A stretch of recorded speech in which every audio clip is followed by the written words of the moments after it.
लेकिन हैलाइट दिखा तो कहाँ तक जाएगा प्लस।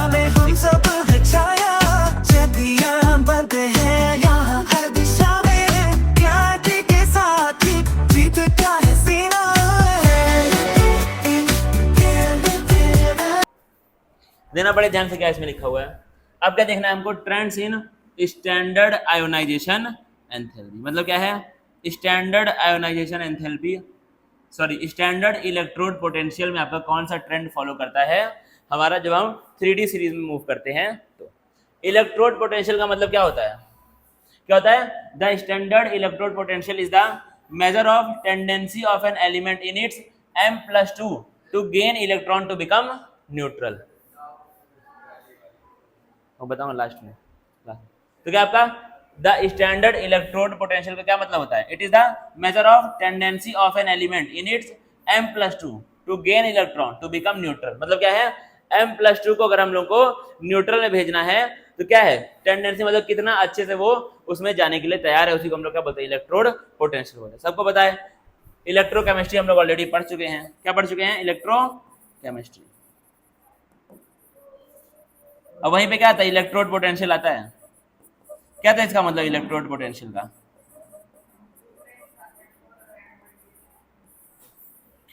क्या था इसका मतलब,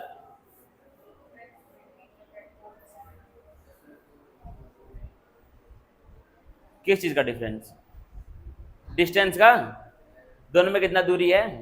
तो रिडक्शन पोटेंशियल, ऑक्सीडेशन पोटेंशियल, हम लोग क्या, इसका मतलब क्या है, पढ़ के भूल गए क्या तुम लोग, वो नहीं आएगा क्या बोर्ड में अब चैप्टर।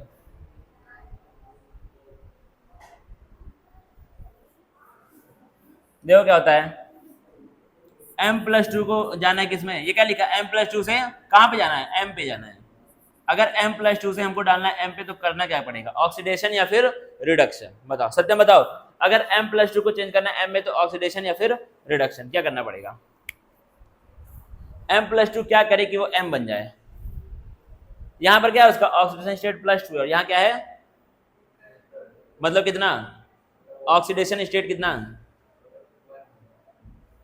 0 रहेगा ना भाई। बताओ,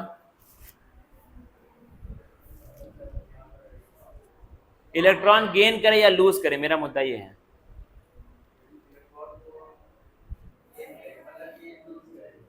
क्या करेगा इलेक्ट्रॉन को, कितने इलेक्ट्रॉन को,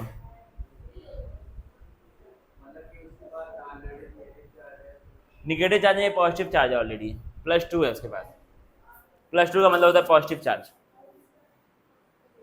क्या करेगा ये, इसके पास क्या है, पहले से ये m+2 है, 2 इलेक्ट्रॉन को गेन करेगा तो क्या बन जाएगा, m0 बन जाएगा।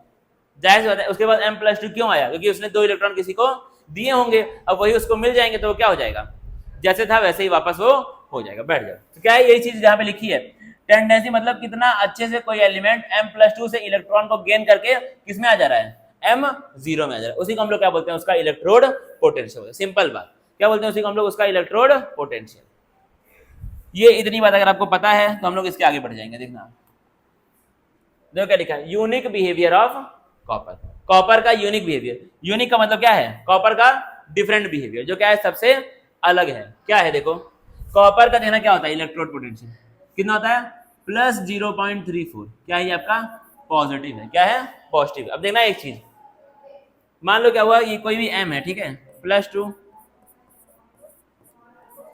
m0 बना, और यहाँ पर क्या हुआ, एनर्जी रिलीज हुई, क्या हुई, एनर्जी रिलीज हुई, तो उसमें ये कितना हो जाएगा, ई तुम्हारा नेगेटिव हो जाएगा। क्या हो जाएगा, नेगेटिव, क्योंकि यहाँ पे क्या हो रहा है, एनर्जी रिलीज हो रही है, एनर्जी निकल रही है। अगर एनर्जी यूज होती तो ये क्या हो जाता, पॉजिटिव हो जाता, लेकिन यहाँ पे एनर्जी रिलीज हो रही है, मतलब एनर्जी निकल जा रही है, और जब एनर्जी निकलती है तो मॉलिक्यूल या फिर सब्सटेंस क्या हो जाता है, स्टेबल हो जाता है। सबको पता है, अगर कोई एनर्जी अपनी किसी को दे देगा तो वो क्या हो जाएगा, स्टेबल हो जाएगा। वही चीज यहाँ पे, लेकिन कॉपर के केस में क्या होता है, देखना कॉपर में क्या होता है, आपका जो पोटेंशियल क्या है, पॉजिटिव है, क्या है वो, पॉजिटिव, मतलब यहाँ पर एनर्जी तुमको देनी पड़ती है। अगर तुमको कॉपर को, अगर तुमको Cu+2 को चेंज करना है Cu में, तो तुमको एनर्जी देनी पड़ेगी। समझना क्या लिखा है, the unique positive value means that copper can not displace hydrogen from non oxidising acids like acid. मतलब क्या है, ये जो हम लोग देख रहे हैं कॉपर का बिहेवियर, इससे क्या प्रूव हो रहा है कि जो कॉपर का आपका इलेक्ट्रोड होता है वो कितना होता है, पॉजिटिव होता है। क्या होता है, पॉजिटिव होता है। इससे क्या प्रूव हो रहा है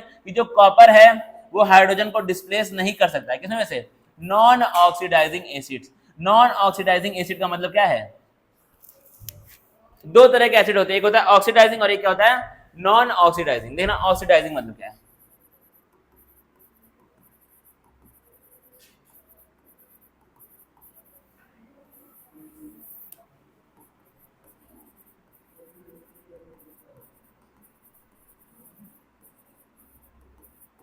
एक क्या होते हैं आपके ऑक्सीडाइजिंग एसिड्स और एक क्या होते हैं नॉन ऑक्सीडाइजिंग एसिड, जो क्या कराए, दूसरों का ऑक्सीडेशन कराते हैं। क्या कराते हैं, दूसरों का ऑक्सीडेशन, उनको हम लोग क्या बोलते हैं, ऑक्सीडाइजिंग एसिड।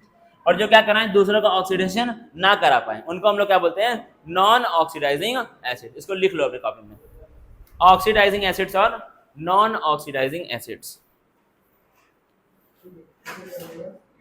क्या हो गया,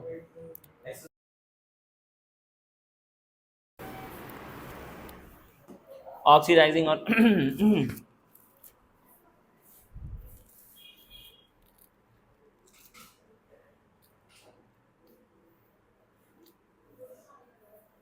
क्या कराएं, जो दूसरों का ऑक्सीडेशन, उनको हम लोग क्या बोलते हैं, ऑक्सीडाइजिंग एसिड्स। और जो दूसरों का ऑक्सीडेशन ना करा पाए उनको हम लोग क्या बोलते हैं, नॉन ऑक्सीडाइजिंग। ऑक्सीडेशन का मतलब क्या होता है, लॉस ऑफ, मतलब कॉपर में से इलेक्ट्रॉन को निकाल देंगे। अच्छा अब एक चीज बताना, अगर वो दूसरों का करा रहे हैं ऑक्सीडेशन तो उनका खुद का क्या होगा, जाहिर सी बात है क्या होगा, उनका खुद का रिडक्शन होगा। आप समझना इसके बारे में, देखो क्या लिखा है इसका, क्या लिखा आपका, copper only react with oxidising acids. Copper बस खाली ऑक्सीडाइजिंग एसिड के साथ ही रिएक्ट करता है, वो नॉन ऑक्सीडाइजिंग एसिड के साथ रिएक्ट नहीं करता है। अब एक चीज आपको यहाँ पर जाननी पड़ेगी, जो हम लोग क्या पढ़ रहे हैं, इनऑर्गेनिक केमिस्ट्री पढ़ रहे हैं। क्या पढ़ रहे हैं, इनऑर्गेनिक। इसमें क्या होती है, बहुत सारी इंफॉर्मेशन होती है। क्या होती है, बहुत सारी इंफॉर्मेशन। इंफॉर्मेशन एनसीईआरटी में भर भर के दी है, लेकिन इनका रीजन एनसीईआरटी में नहीं दिया गया है। और रीजन उनका हम लोग इस लेवल पे रीजन हर एक चीज का समझ भी नहीं सकते हैं। बहुत सारी एक्स्ट्रा इन्फॉर्मेशन उनको चाहिए रीजन जानने के लिए। तो क्या है, जितना रीजन हो सकता है उतना तो हम लोग समझ लेंगे, लेकिन कुछ ऐसी चीजें हैं जो आपका सच्चाई है वो आपको याद करनी पड़ेंगी। ठीक है, कहीं पर भी तुम जाओगे तो वहां पे तुमको उसको याद ही करना पड़ेगा, क्योंकि रीजन क्या है, लेवल से ऊपर है, समझा पाएंगे नहीं उसको। तो कुछ ऐसे इन्फॉर्मेशन जो एनसीईआरटी में दी है वो क्या है आपको याद, इसलिए एनसीईआरटी ने बार बार लिखा भी है कि क्या है, अगर तुमको इसके बारे में डिटेल में जानना है तो तुमको एक्स्ट्रा इन्फॉर्मेशन हायर क्लासेस में लेनी पड़ेगी। तो इसलिए क्या बहुत सारी ऐसी इन्फॉर्मेशन इसमें दी हुई होंगी जो तुमको याद करना पड़ेगा। स्पेशली इस चैप्टर में तो भर भर के इन्फॉर्मेशन दी गई है और बिना रीजन के दी गई है। एनसीईआरटी की बुक पढ़ना, रीजन कहीं नहीं लिखा है लेकिन इन्फॉर्मेशन बहुत सारी दी हुई है। तो इसलिए भाई ध्यान रखना, बहुत ज्यादा इसमें घुसना मत, घुसोगे तो बर्बादी तुम्हारी होगी। ठीक है, इसलिए मैंने पहले डिस्क्लेमर दे दिया। अब समझना, जितना मैं दे पाऊंगा रीजन उतना मैं दे दूंगा। ठीक है, लेकिन अगर नहीं आएगा तो देखना उस हिसाब से। तो क्या लिखा आपका, जो कॉपर है वो बस खाली ऑक्सीडाइजिंग एसिड्स के साथ ही रिएक्ट करता।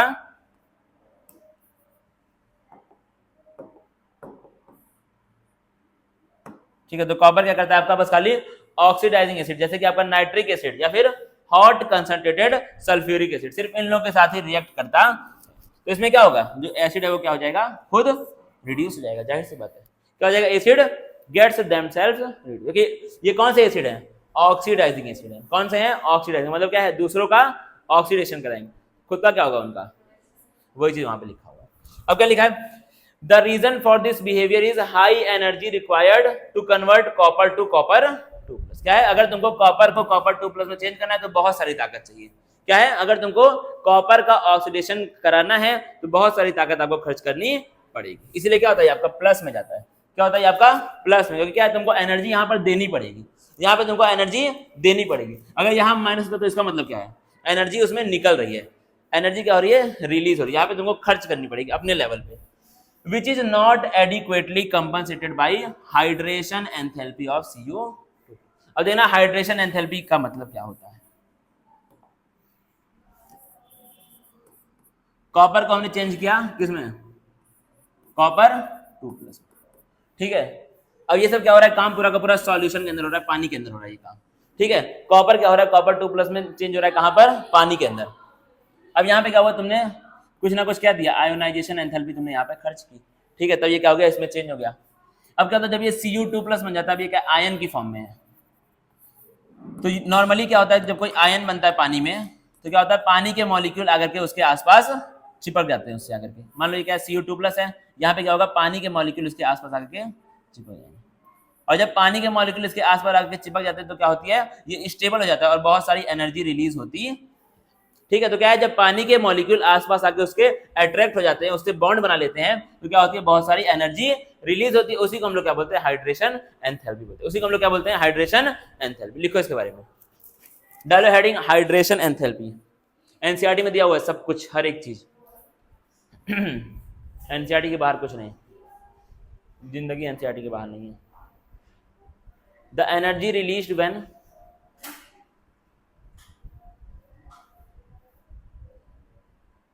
the energy released when an ion gets surrounded by water molecules. When an ion gets surrounded by smile भी करती हो, तुम्हारी स्माइल भी करना करती है। मुझे देखो स्माइल कर रहे थे कि टीचर को वो कर रहा है, ये परेशान कर रहा है, ऐसा लगता है। हाँ तो मार दीजिए ना।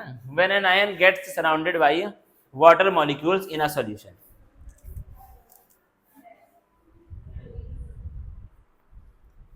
ठीक है, अब देना बड़े ध्यान से। क्या हुआ था, हमने चेंज किया था किसको, कॉपर को Cu2+ में। यहाँ क्या था, हमने एनर्जी खर्च की थी। क्या कहती, यहाँ पे हमने एनर्जी लगाई थी, मतलब क्या होगा, इसके पास एनर्जी उतनी होगी। ठीक है, जो लगाई थी तो उसके पास रहेगी एनर्जी। इस एनर्जी को अभी इसने रिलीज नहीं किया, ये कहाँ पहुंच गया, यहाँ पे पहुंच गया। जब इनके साथ मिला तो इसको क्या बन जाना चाहिए, स्टेबल हो जाना चाहिए, और एनर्जी बहुत सारी निकलनी चाहिए। जब एनर्जी निकल जाएगी तो ये क्या हो जाएगा, स्टेबल हो जाएगा। लेकिन कॉपर के केस में ऐसा नहीं होता, एनर्जी निकलती तो है लेकिन बहुत कम निकलती है। एनर्जी निकलती तो है लेकिन बहुत कम निकलती है, इसीलिए क्या ये Cu2+ स्टेबल नहीं होता है, इसीलिए Cu2+ बनता ही नहीं है, इसीलिए Cu2+ बनता ही नहीं है। वही चीज इस लाइन में लिखी है, यहाँ पर क्या लिखी है, the reason for this behaviour is high energy required to convert Cu to Cu2+, aqueous मतलब पानी में, which is not adequately compensated by hydration enthalpy। मतलब क्या है, हाइड्रेशन एंथैल्पी उसको कंपनसेट नहीं कर पाता, इसीलिए क्या है, Cu2+ पानी में स्टेबल नहीं होता। सिंपल बात है भाई, सब चीजें एनसीईआरटी की लाइन है, सब कुछ सवाल बन सकता है। अगला देखना, अगला लिखा है general trends from TI to TI मतलब Zn मतलब, अजय क्या लिखा है, as we move across the first row transition elements. इसका मतलब क्या, पूरे के पूरे का एनसीईआरटी में इसी भाषा में लिखा है, from TI to Zn there is a general trend of decreasing minus EV। मतलब क्या है, EV का मतलब क्या था, इलेक्ट्रोड पोटेंशियल। इसका मतलब क्या, इलेक्ट्रोड पोटेंशियल, याद रखना। EV UV लिख दिया उसमें तो इसलिए मैं लिख दे रहा हूं। तो क्या, अगर तुम सीरीज में आगे बढ़ोगे 3D सीरीज में, तो क्या तुमको लगातार डिक्रीजिंग ऑर्डर मिलेगा किसका, EV का। EV जो है वो घट रहा है किसमें, माइनस में घट रहा है। क्या हो रहा है, वो माइनस में घट रहा है। This is due to the increase in sum of first and second ionisation enthalpy. हम लोग कर क्या रहे थे, M को क्या बना रहे हैं, M+2 बना रहे हैं। यहाँ पे क्या लगेगा, पहले M बनेगा क्या, M+1 बनेगा, I1 लगेगी, फिर M+1 से क्या बनेगा, M+2 बनेगा, तो क्या लगेगी, I। तो इसलिए क्या है, टोटल इलेक्ट्रोड पोटेंशियल का मतलब क्या है, I1 + I2। क्योंकि हम लोग डायरेक्ट देख रहे थे क्या, M को चेंज कर रहे हैं किसमें, M+2 में, लेकिन रियल में क्या हो रहा होगा, अंदर पहले M हो रहा होगा M+1 में, फिर M+1 क्या हो रहा होगा, M+2 में हो रहा होगा। अब देखना बड़े ध्यान से, और क्या लिख दिया,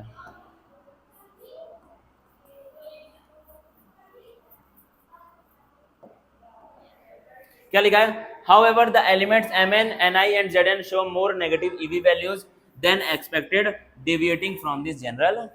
अब देखो इसका रीजन एनसीईआरटी में कहीं भी नहीं दिया हुआ है, क्या लिखा है, बस खाली ये इन्फॉर्मेशन दी हुई है। क्या दी हुई है कि जो तुम्हारा मैग्नीज है, जो निकल है, और जो क्या है तुम्हारा जिंक है, इनकी क्या होती है, EV वैल्यूज ज्यादा नेगेटिव होती है, तो ये लोग जनरल ट्रेंड को फॉलो नहीं करते। सिंपल बात, तुमसे क्या पूछेगा एग्जाम में, कौन कौन से ऐसे एलिमेंट है जो जनरल ट्रेंड को फॉलो नहीं करते हैं, कौन कौन से हैं, मैग्नीज, निकल और जिंक, याद रखना भाई चीजें। अगला क्या लिखा, अब देखना भाई बड़े ध्यान से। अब एक और चीज दी है एनसीईआरटी में, इन्फॉर्मेशन बस खाली, why is Cr2+ reducing and Mn3+ oxidising despite both having D4 configuration. मतलब क्या है, Cr2+ जो होता है क्या करता है, वो खुद को रिड्यूस करता है, लेकिन Mn3+ क्या करता है, खुद को ऑक्सीडाइज करता है, लेकिन दोनों का कॉन्फिगरेशन क्या है, सेम है। ऐसा क्यों होता है, इसका रीजन क्या है, ठीक है, ऐसा होता है रियल में। अब इसका रीजन क्या है, एनसीईआरटी ने लिखा हुआ है, क्या है reason, both Cr2 plus and Mn3 plus they have d4 electronic configuration yet they behave differently in terms of oxidation and reduction। क्या है, दोनों का बिहेवियर डिफरेंट है, एक करता है ऑक्सीडेशन और एक करता है क्या, रिडक्शन। समझना कैसे, Cr2 plus is reducing because when it is reduced to Cr3 plus, क्या है, जब Cr2 plus किस में हो जाएगा चेंज, Cr3 plus में, तो क्या होगा, configuration changes from D4 to D, पहले क्या था D4, एक इलेक्ट्रॉन और छोड़ दिया तो क्या बन जाएगा, D3 बन जाएगा, उससे क्या हो जाएगा, वो हाफ फिल्ड ऑर्बिटल हो जाएगा। हाफ फील्ड ये कौन सा है, ये T2G वाली बात कर रही है, हम लोग पढ़ेंगे कोऑर्डिनेशन कंपाउंड में, ठीक है, कहाँ पढ़ेंगे, कोऑर्डिनेशन। तो D3 भी क्या होता है, एक आपका स्टेबल इलेक्ट्रॉनिक कॉन्फ़िगरेशन होती है। अगला क्या है, Mn3 प्लस, कौन है, Mn3 प्लस, ये क्या होता है, तुम्हारा ऑक्सीडाइजिंग होता है, because when it is reduced to Mn2 plus, तो ये क्या बन जाएगा आपका, the configuration becomes D5, D4 से वो क्या बन जाएगी, D5 बन जाएगी, which is again half filled configuration providing additional stability to Mn, stable हो जाएगा भाई, D5 बन गया तो जाहिर सी बात है।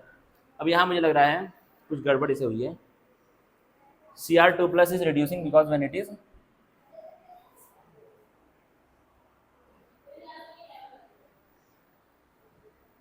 Cr2 plus is oxidizing because when it is oxidized, यहाँ पर क्या हो रहा है, ऑक्सीडेशन हो रहा है ना, लूज कर रहा है फिर से इलेक्ट्रॉन, इसको भाई ठीक कर लेना, ठीक है, यहाँ पे क्या हो जाएगा, ऑक्सीडाइजिंग, और यहाँ पे क्या हो जाएगा, ऑक्सीडाइज्ड, क्योंकि क्या है, ऑक्सीडेशन स्टेट बढ़ रहा है, मतलब वो क्या कर रहा है, लूज कर रहा है इलेक्ट्रॉन, लूज का मतलब क्या होता है, ऑक्सीडेशन होता है, ठीक है, तो इसको ठीक कर लेना, बाद में मैं ठीक करके दे दूंगा। अगला क्या लिखा है तुम्हारा,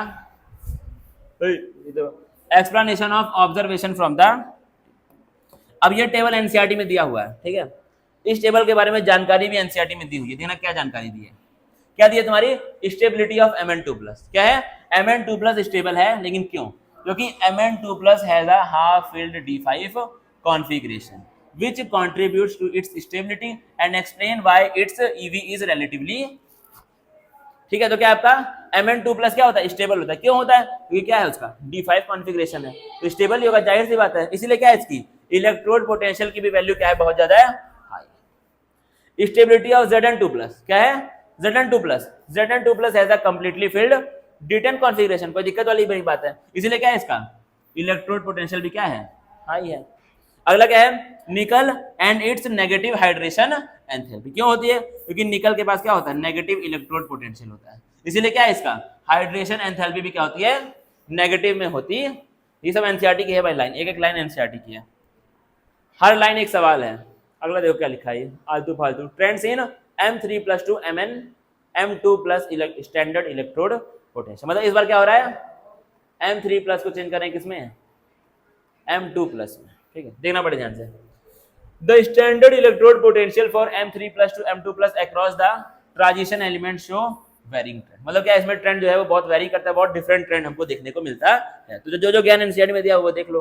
क्या तुम्हारा पहले स्कैंडियम, क्या है स्कैंडियम में क्या है, इलेक्ट्रोड पोटेंशियल बहुत लो होता है, क्यों होता है, क्योंकि Sc reflect the stability of Sc3 plus with its noble gas, मतलब क्या है, Sc3 प्लस क्या है, खुद ही स्टेबल होता है, इसलिए वो Sc2 प्लस में जाना पसंद नहीं करता, इसलिए क्या है, इलेक्ट्रोड पोटेंशियल बहुत कम है, बहुत ज्यादा एनर्जी रिलीज नहीं होगी, क्यों, कब नहीं होगी, जब Sc3 प्लस को हम लोग भेजेंगे किसमें, Sc2 प्लस, क्योंकि ये क्या खुद ही स्टेबल है, तो ये इसमें जाना ही नहीं चाहेगा, और अगर जबरदस्ती भेज भी दोगे तो यहाँ पर एनर्जी बहुत ज्यादा रिलीज नहीं होगी, तो ये आपका क्या है, बहुत ज्यादा स्टेबल नहीं होगा, क्योंकि ये पहले से खुद ही स्टेबल है, क्योंकि ये क्या पहले से खुद ही स्टेबल है।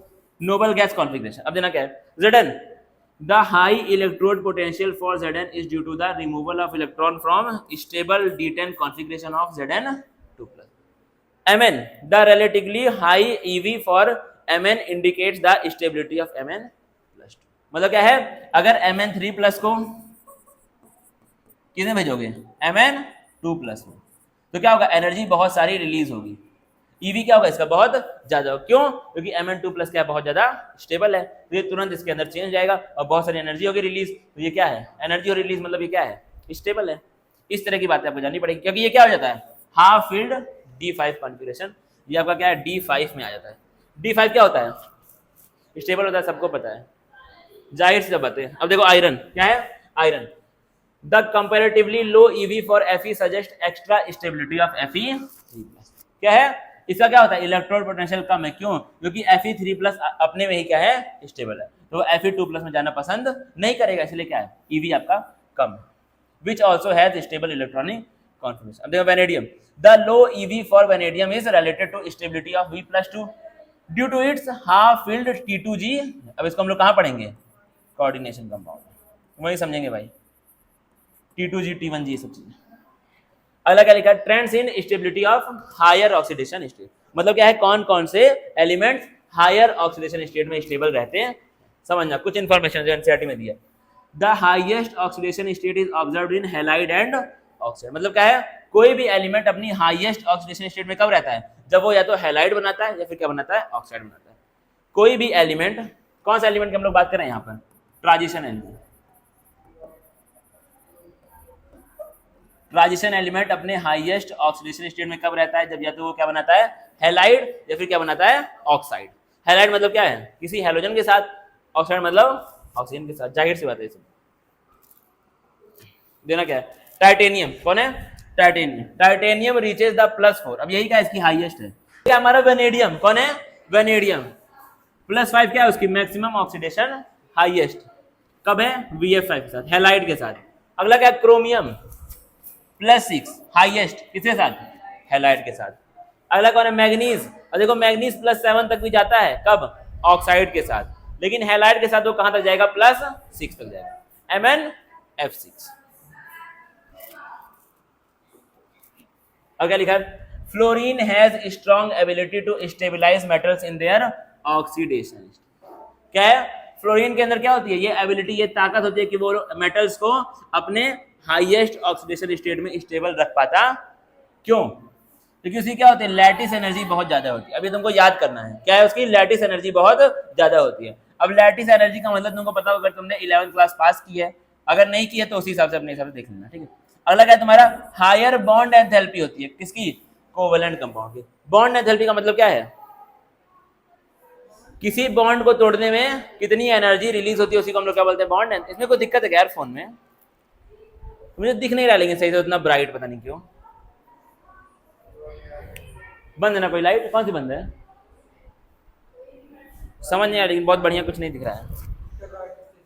ब्राइटनेस एकदम फुल किया मैंने, ऐसे कोई बंद भी हो जाएगा, बंद नहीं होगा तो कुछ कहीं दिक्कत इसमें आ रही है। चलो ठीक, कोई बात नहीं, लाइफ में आगे बढ़ेंगे, ठीक है। देखना क्या लिखा है इसमें, तो क्या आपका ये क्या लिखा है तुम्हारा, बॉन्ड एंथैल्पी। क्या लिखा है, बॉन्ड एंथैल्पी, मतलब क्या है, किसी बॉन्ड को अगर तुम तोड़ रहे हो तो कितना एनर्जी उसको तोड़ने में लग रही है, उसी को हम लोग क्या बोलते हैं, बॉन्ड की एंथैल्पी बोलते हैं। अब क्या है, हायर बॉन्ड एंथैल्पी का मतलब क्या है, जो बॉन्ड के अंदर ताकत है वो क्या बहुत ज्यादा है, मतलब क्या बॉन्ड बहुत स्ट्रांग बनेगा। तो क्या है, जब फ्लोरीन का मेटल के साथ बॉन्ड बनता है तो क्या बनता है, बहुत स्ट्रांग बनता है, इसीलिए क्या है, वो मेटल को उसके हाईएस्ट ऑक्सीडेशन स्टेट में स्टेबल रख पाता है।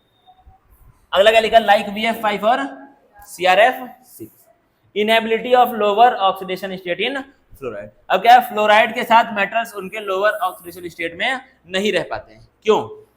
Fluorides like VX2 these are unstable in lower oxidation state after undergoing hydrolysis to form oxohalides VOX। मतलब क्या है,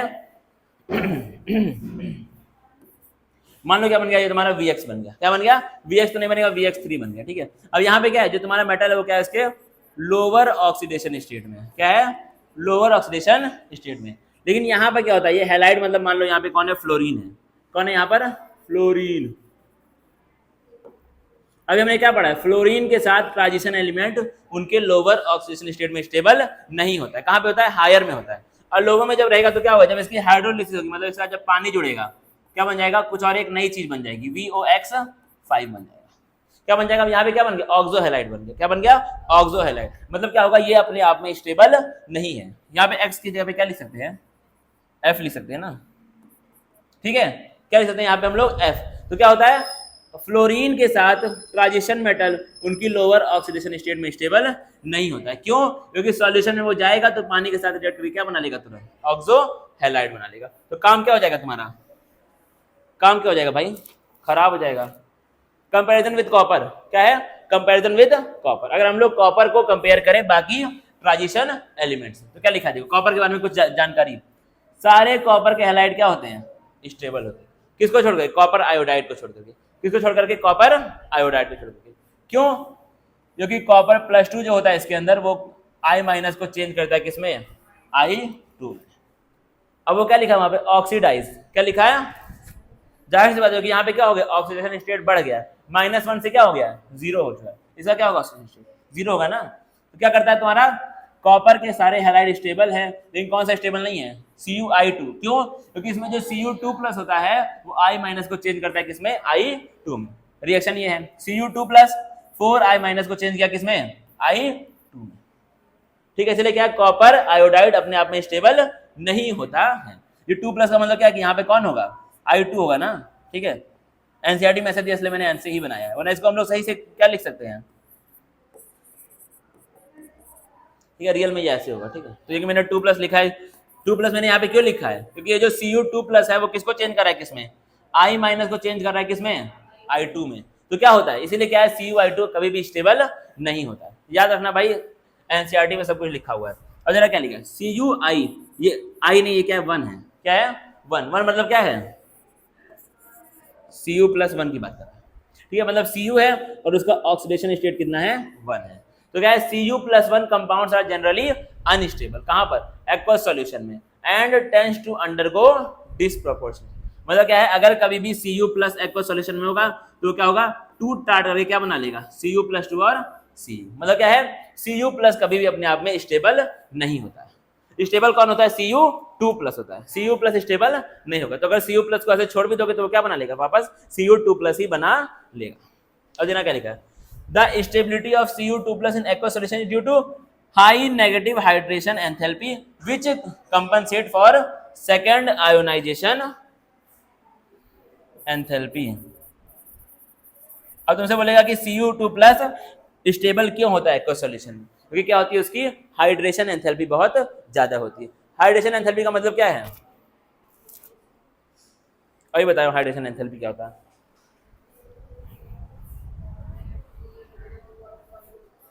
जैसे Cu2+ बनता है तुरंत क्या होगा, सॉल्यूशन के अंदर जैसे ही बनेगा Cu2+, क्या होगा, पानी के मॉलिक्यूल आके इसको अपने आसपास घेर लेंगे, तुरंत इसके साथ चिपक जाएंगे और उससे क्या होगा, बहुत सारी एनर्जी रिलीज होगी। और एनर्जी बहुत सारी होगी रिलीज का मतलब क्या है, ये बहुत ज्यादा स्टेबल हो जाएगा। क्या हो जाएगा, बहुत ज्यादा स्टेबल। वही बात है, तुमसे पूछेगा Cu2+ एक्वस सॉल्यूशन में क्यों स्टेबल होता है, क्योंकि क्या है, उसकी हाइड्रेशन एंथैल्पी बहुत ज्यादा होती है, बहुत सारी एनर्जी रिलीज होती है जब वो पानी में उसको डालते हैं। तो अब क्या लिखा है, role of oxygen in stabilizing higher oxidation.